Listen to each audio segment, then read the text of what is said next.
alam nila kung paano may kasama. As long as na you're working hard for the team, I think maganda magiging pakikisama sa kanya. But what we've seen, talagang iba ang energy pinapakita ng team, and then because of the excitement. Coach, hindi ba worry yun? Kasi syempre alam naman natin, itong team na to, buo na, nakapag-create na ng chemistry, tapos may dadagdag na that's always the question before nung napunta sa amin si Terence, ang ganyan pinag-usapan dahil Terence is deserving to get longer playing time sa mga teammate niya before.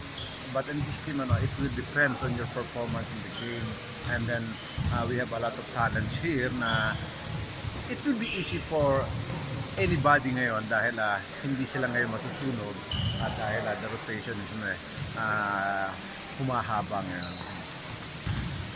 Coach, si Coach Jimmy kasi captain ng Gilas, gano'ng kalaking bagay yun sa team, especially tulad niya si Terence, rin siya, Gilas din siya, naging teammate niya dati. Ganong aspeto ba? Yeah, kasi itong mga Gilas players, alam nila kung kung paano maglaro in a tight game, and with their experience, I think that's the thing na they could share to the team.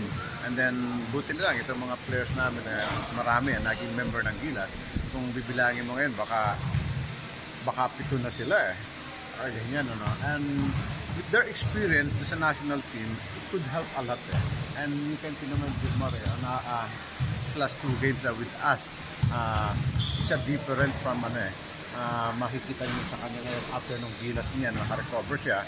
So it seems na he's in shape, and maybe because of the work ethics na nakikita nila sa mga teammates nila sa Gilas, with Coach Jimmy and Terence, they are very experienced, and that's one thing na they could share to us. Coach, parang pag kayo maglaro, yung coaching staff mo, lalaban. Yeah, binibiro ko nga ang coaching staff, we have a league. Yung mga 40 above, ganyan, I think formidable yung namin. Yung line-up namin.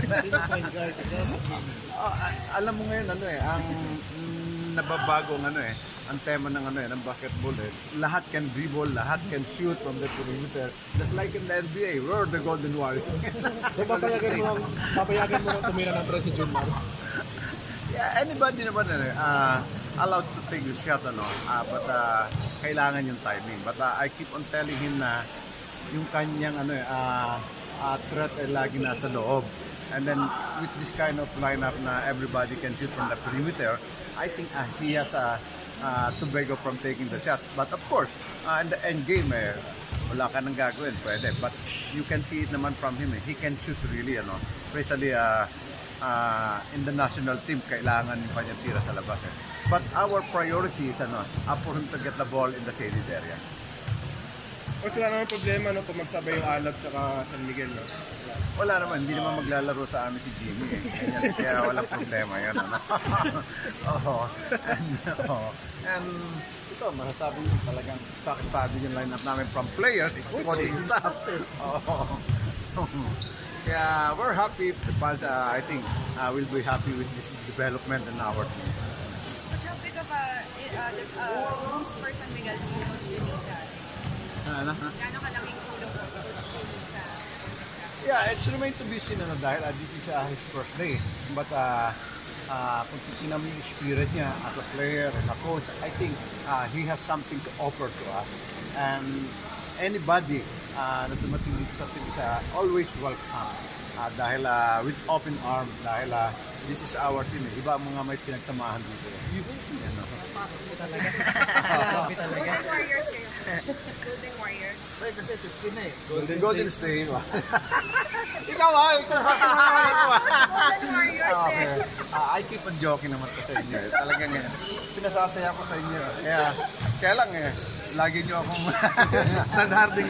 Okay, ito may kasalanan, no? Oh, not Coach Leo. Okay? Pero si Christian po, kailan ang...